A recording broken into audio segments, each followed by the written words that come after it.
Chapter 25 Ollie Now June 29th, early morning. Ollie woke up abruptly. She'd always been good at that, either being awake or asleep, like a switch flipping on or off, which was useful but also irritating, because now that she was awake for good, and she was miserable. She'd been so worried about Emma yesterday, and then afraid of being alone, and then injured, that she'd forgotten how hungry she was. Now her stomach was so empty it was beyond hunger. She felt nauseous with it. Plus, her ankle throbbed in a way that meant it was going to hurt a lot whenever she tried to move. And on top of that, her mouth tasted like warm, soupy death. She ran her tongue along her grimy teeth and then realized something awful. Oh no, she gasped. Abby was awake instantly. What? What? She half got up, staring wildly around, jostling Emma, who groaned and tried burrowing deeper inside her sleeping bag. "I let Emma carry my toothbrush," Ollie said. Abby stared at her. "Emma went and lost it in the river?" Ollie added helpfully. Abby slowly sank back down against the rock, the corners of her mouth sinking with her. "Don't do that." "What?" Ollie asked. "I thought it was something important." "It is important, and you'll think so too when you're stuck breathing my air." Emma poked her head up from her sleeping bag like a bear coming out of hibernation, her hair sticking out wildly from underneath Abby's hat. She glared at Ollie, her eyes red-rimmed slits. "You forced me to carry your toothbrush." Ollie grinned, and despite her disgusting mouth, an empty stomach, and sore ankle, she was suddenly wildly happy. The sun was on its way up, the river already going shiny and bright in its light, and the air had that just washed feeling from its rain last night. And best of all, Emma was alive. Ollie's happiness wobbled as she remembered what Emma had looked like in the pale beam of Abby's headlamp, her arm outstretched, lips blue. Ollie rubbed her chest and buried that memory and the feelings tangled with it. "You okay?" Abby peered at her. "I'm great." Ollie hitched her grin up a few extra notches. "I mean, aside from the starvation and the broken ankle." "It's not broken," Abby said, "or you wouldn't be able to walk on it, and you're not starving." "It is, and I am," Ollie insisted. "You forgot the bad case of morning breath," Emma added. "Oh yeah, there's also that." Ollie tried to hold on to her grin, but it fell away again. She felt strangely vulnerable now, like a snail that had been ripped from its shell and left out to bake in the sunlight. Her emotions weren't staying buried, especially when she looked, really looked at Emma, whose eyes were ringed in dark shadows, cuts and bruises all up and down her face, her lips super chapped. And she was still shivering despite wearing all of Abby's extra warm clothes and being zipped inside of a sleeping bag. "Why don't we spread out all of our stuff so we can see what we have?" Abby suggested, sitting across from them. One sleeping bag, slightly sticky. She pointed at the bag they'd unzipped and wound around their shoulders. "Not sure why I got stuck with the sticky end." "Because you were friends with a tattletale," Ollie said, annoyed, "and that's what got us into this mess." She conveniently ignored the voice in the back of her mind that whispered, "Takes one to know one." It sounded suspiciously like a guilty conscience, and she didn't believe in those. Abby shrugged and opened her backpack, pulling items out of it. A jet boil. She set the small stove to the side. It looked like a big gulp. A large plastic cup with a lid on top. The fuel canister and a little stove contraption nestled safely inside. A shovel. She set a shiny blue spade barely longer than her hand down on the ground between them. Some toilet paper, thankfully. My headlamp, my water bottle, the map. She tucked it carefully under the shovel, even though it hadn't done them any good so far. A pile of dirty clothing, and this. She dug a small bottle free from her tangle of shirts and pants, kindly stuffed inside one of my t-shirts. Honey, Emma said. Breakfast, Abby corrected. I thought we could boil some river water and mix it with honey. Sounds filling. Emma's lips twisted, like she was trying to smile, but she couldn't. Well, it's better than nothing. Abby popped the top off of her jet boil. Did you have anything else with you besides the other sleeping bag and Mr. Snuffles? She asked, glancing at Ollie. No, Ollie said suddenly. Abby was trying to remind everyone that Ollie hadn't brought the tent, and Emma had almost frozen to death because of it. Guilt jabbed insistent fingers into Ollie's heart, but how was she supposed to know that they would need it? Besides, now that she thought about it, it was actually Abby's fault. Not just because she had been friends with Madeline, but after that, it had been her idea to leave Dana behind. If Abby hadn't dragged them away into the woods, then they would be safely back at camp right now. She wouldn't be so hungry, and Emma wouldn't have almost died. The whole tent thing was nothing compared to that. Ollie opened her mouth, ready to spew out her anger, and then she saw Abby gently shaking the fuel canister, her mouth a thin, worried line, and she noticed how fear struck to her older sister like dirt to their honey-soaked sleeping bag, darkening the lines in her face and pulling the edges of her mouth down. She was still scared even though they had found Emma, which meant they must really be in bad trouble. Ollie wished their mom was here with them, ready to wrap her in a tight hug and kiss her head and call her my fierce, resilient girl. But she wasn't.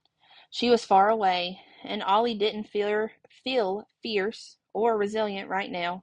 She felt small and frightened, her brief surge of anger extinguished by a cold rush of terror. She might never see her mom again. It was also too much. Ollie could feel herself breaking apart, slipping, and she knew if she let herself go, she might never come back from it. And right now, her sisters needed her to be strong, the way her mom had needed her. So she pasted on a wide smile and said, You're welcome, by the way. Her sisters glanced at her. For the honey?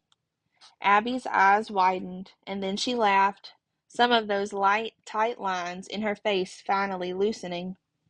Ollie felt a little better too, but as the morning dragged on and all Ollie could do was lie around listening to the river and watching Emma shiver, she decided that she needed to do something more, something big. She could never tell her sisters the truth. She was guilty of so much more than a few pranks or a missing tent. Instead, she needed a way to apologize without actually saying the words. People like to throw those words around so easily, like they didn't mean anything. Even Emma, who was so careful with her words, would sprinkle "I'm sorry" all over the place, like her dad sprinkled sugar on a cookie. Ollie never apologized if she could help it. It was too much like heaping all the blame on your head, and it didn't really fix anything. Hey, Emma?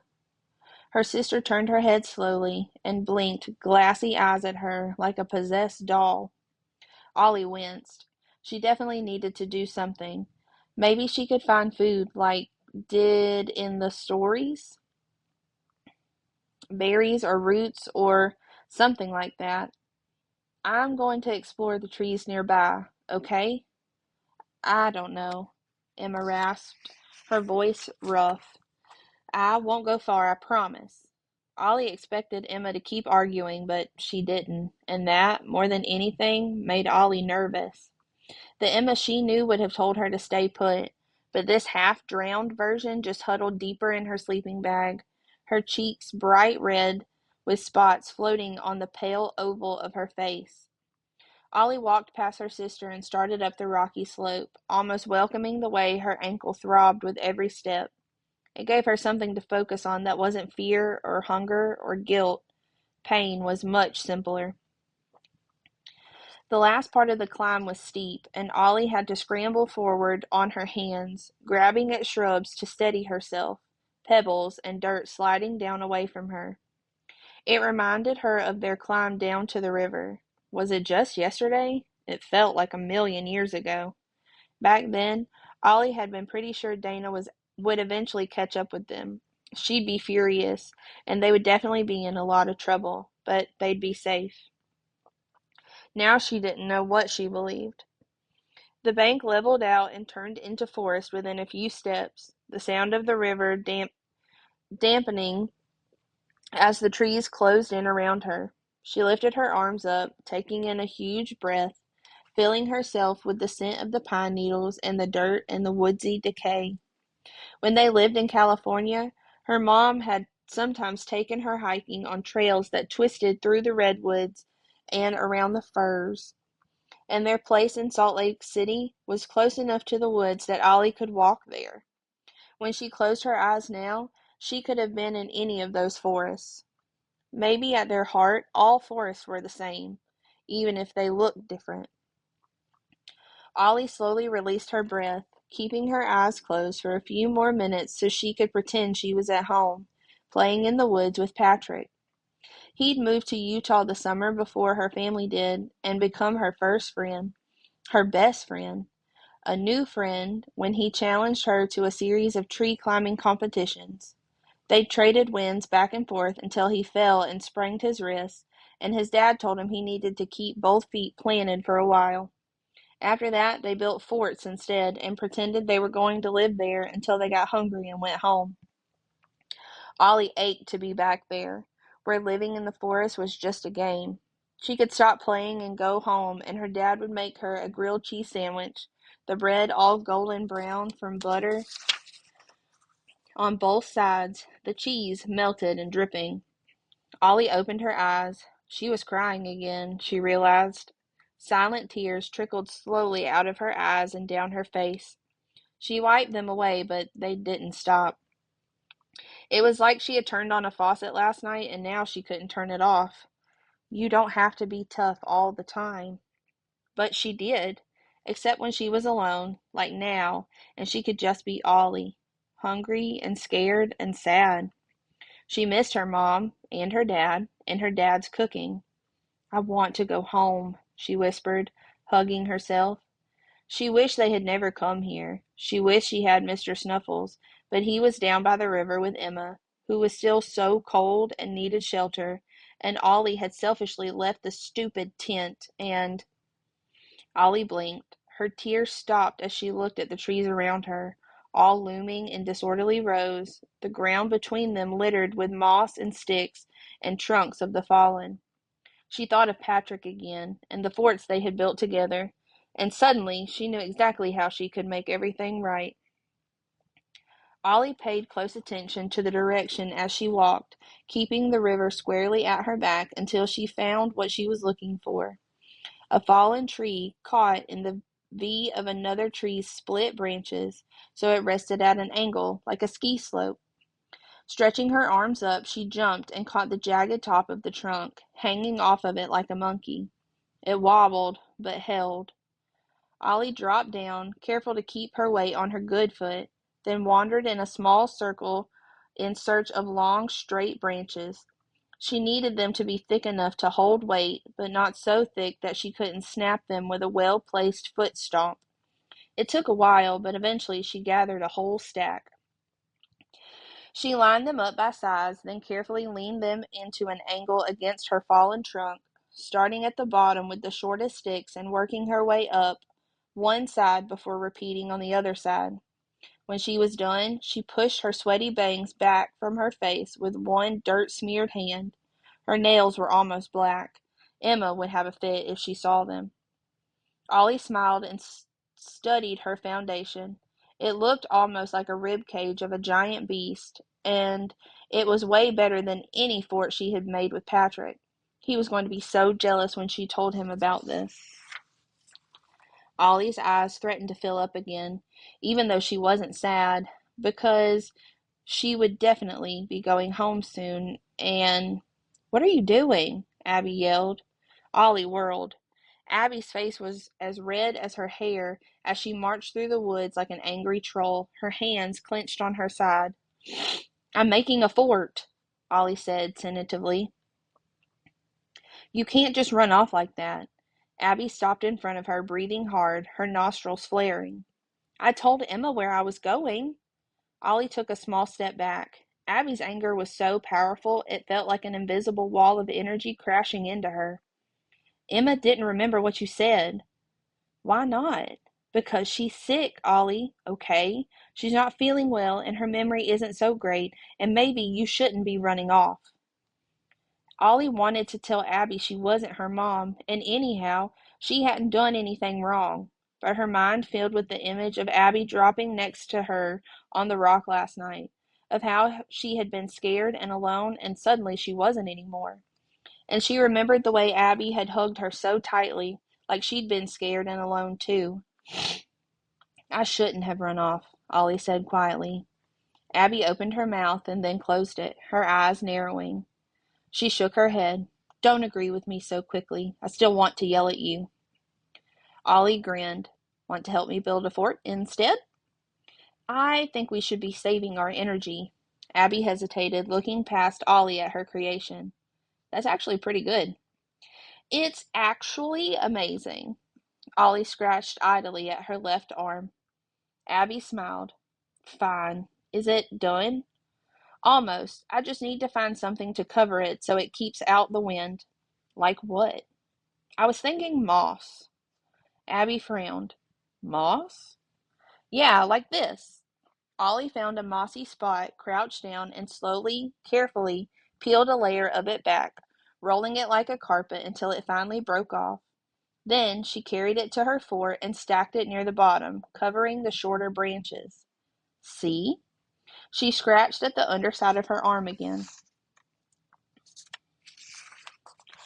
Hey, are you itchy? Abby looked concerned when she should have looked impressed. Aren't you going to say anything about my moss? Ollie demanded. It's great. Very mossy. Now show me your arm. Ollie held out her arm. They both looked at it. Red lines made up little dots crisscrossing her pale skin, all of them puffy and irritated. Now that Ollie had noticed it, she felt itchier than ever. She started to scratch again, but Abby smacked her hand lightly. You'll spread the oils, Abby said. That's poison ivy. Ollie made a face. I'm itchy. It'll be itchier if you scratch. Trust me. Ollie sighed. Fine. Want to help me get more moss? Abby followed her to her moss patch, and soon she crouched down to try rolling her own layer. Ollie did a sneak scratch at her arm. It felt good, and then terrible. Her skin tingling and burning. Stop it, Abby said, not even looking up. Ollie sighed again and went back to work on the moss, but it was hard to forget the incessant itch, the need to scratch, it hovering on the back of her mind. It was sort of like when she'd already eaten so many cookies her stomach hurt, but she still wanted to eat more because they smelled so good. She made herself focus on the feeling of the moss under her fingers, spongy on the top, gritty with dirt on the bottom. Carefully, she rolled it until it ripped, and then carried it back to the fort to lay gently against the first patch. Abby followed, carrying her own layer. Hers wasn't as big as Ollie's, and she noticed that with satisfaction. Amateur. Try to keep more of the dirt so it stays together better, Ollie said, and start here, at the smaller side of the fort. If you start at the other end, the pieces sometimes fall down. Smart, Abby said, laying her piece down. Ollie couldn't help feeling proud. Coming from Abby, smart was a huge compliment. It was like Emma telling someone that they had a lovely singing voice, or her dad asking for seconds of another person's cooking. She and Abby worked quietly together, but it was a good kind of quiet. It was like making forts with Patrick again, only better. Ollie was so into it she almost forgot about her poison ivy. When we get home, will you come make a fort with me and Patrick? She asked. Abby paused. A large section of moss balanced in her arms, the bottom nice and thick with clumps of soft, moist dirt. She carefully laid the section down before she said, Sure, her voice rough. I would love to. Ollie beamed, But as they put the finishing touches on the fort, she noticed Abby's eyes glittering like sunlight hitting the surface of the river, and she knew her sister was trying not to cry, because she didn't think they would get home.